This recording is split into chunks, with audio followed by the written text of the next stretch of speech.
नमस्कार, city post के इस खास पेशकश में आपका स्वागत है। मैं हूं श्रीकांत प्रत्युष।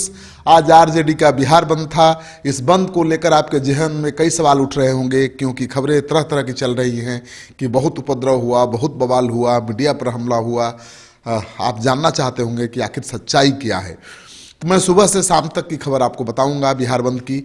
सुबह 7 बजे से ही बिहार बंद का असर बिहार में दिखने लगा था।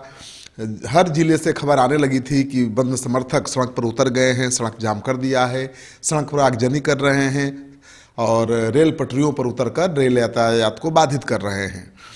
सुबह 9 बजते बजते ये बंद और प्रभावी होने लगा। सड़क पर आने जाने वाले लोगों को भी रोकने की कोशिश करते हुए देखे आरजेडी के कार्यकर्ता, लेकिन ये कोशिश बिल्कुल हिंसक नहीं थी। उन्होंने मारपीट किसी के साथ नहीं की, किसी के ऊपर डंडा लाठी नहीं चलाया। मुझे लगता है कि पहली बार मैंने देखा कि आरजेडी का बिहार बंद इतना शांतिपूर्ण ढंग से पटना में चल रहा था। लेकिन शाम होते होते खबर आ गई कि पत्रकारों पर हमला हो गया और कई वाहनों में तोड़फोड़ की गई कई जगहों पर। लेकिन डाकबंगला चौराहा से लेकर इनकम टैक्स तक लगातार मैं था, जहां पर बंद का सबसे ज़्यादा असर होता है। वहाँ पर बिल्कुल शांतिपूर्ण तरीके से प्रदर्शन चलता रहा।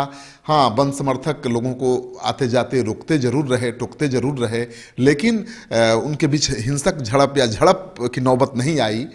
पुलिस के जवान चप्पे चप्पे पर तैनात थे, लेकिन पुलिस को कहीं बल प्रयोग नहीं करना पड़ा।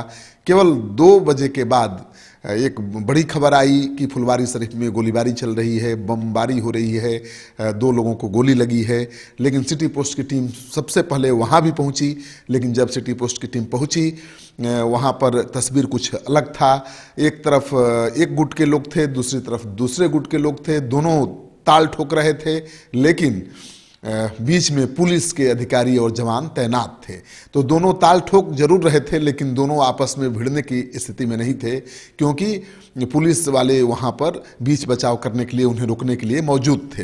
अगर पुलिस चौकस नहीं होती, पुलिस चौकन्नी नहीं होती, तो वहाँ कुछ अप्रिय वारदात हो सकती थी।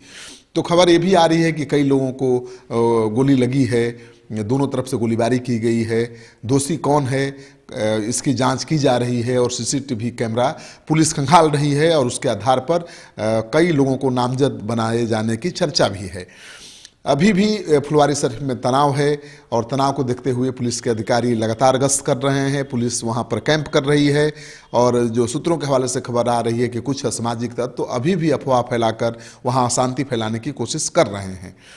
और आज जहां तक सवाल है कि आज का बंद क्या संदेश दे गया, तेजस्वी यादव अपने बंद को सफल बनाकर क्या संदेश देने में कामयाब हुए हैं, तो मैं आपको बता दूं कि तेजस्वी यादव ने बिहार बंद के जरिए 2 लोगों को संदेश दिया है। एक तो अपने विरोधी ताकतों को संदेश दिया है कि अब भी आरजेडी में दमखम है, क्योंकि ये 2 दिन पहले वाम दलों का बिहार बंद हुआ था।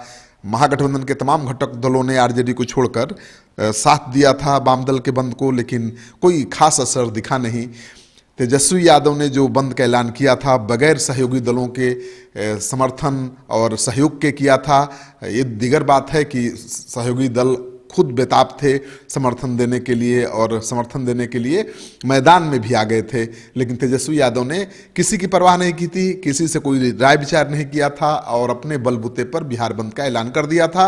और आज का बिहार बंद बहुत असरदार रहा है। तो तेजस्वी यादव एक संदेश देने में जरूर कामयाब हुए हैं कि अभी भी उनकी पार्टी में दमखम है और तेजस्वी यादव बंद सफल बंद करा सकते हैं।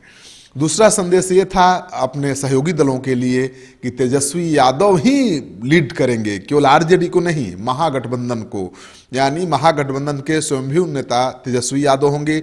वो जो चाहेंगे वही होगा, जो करेंगे उसे ही सही मानना होगा और ये घटक दलों के नेताओं को मंजूर नहीं है। जीतन राम मांझी आज प्रदर्शन में शामिल नहीं हुए। आज मुकेश सहनी कहीं नजर नहीं आए। हालांकि दोनों की पार्टी के लोग जरूर प्रदर्शन में शामिल रहे, लेकिन दोनों नेता खुद नहीं गए, क्योंकि आरजेडी ने उनको न्योता नहीं दिया या उनको भरोसे में नहीं लिया बिहार बंद को लेकर।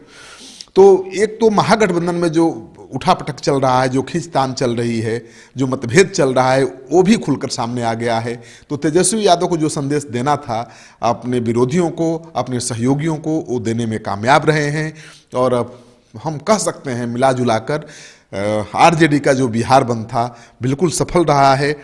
अगर कुछ हिंसक घटनाएं नहीं होती, जैसी हुई हैं छिटपुट हिंसक घटनाएं, तो शायद ये ऐतिहासिक भी बन जाता, क्योंकि तेजस्वी यादव जब से पार्टी की कमान संभाल रहे हैं इस तरह का कोई आयोजन नहीं किया था।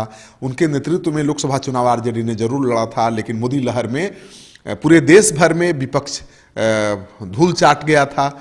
तो तेजस्वी यादव की भी फजीहत हुई थी, एक सीट भी नहीं जीत पाए थे, लेकिन वो मोदी लहर का कमाल था।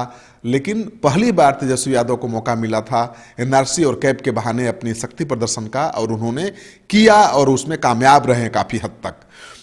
बिहार बंद की ये खबर आपको अच्छी लगे, दमदार लगे, तो आप इस खबर को अपने दोस्तों के साथ जरूर शेयर करिए। अगर आपने अब तक हमारा चैनल सब्सक्राइब नहीं किया है तो जरूर कर लीजिए। आपका सहयोग समर्थन हमारे लिए बहुत मायने रखता है।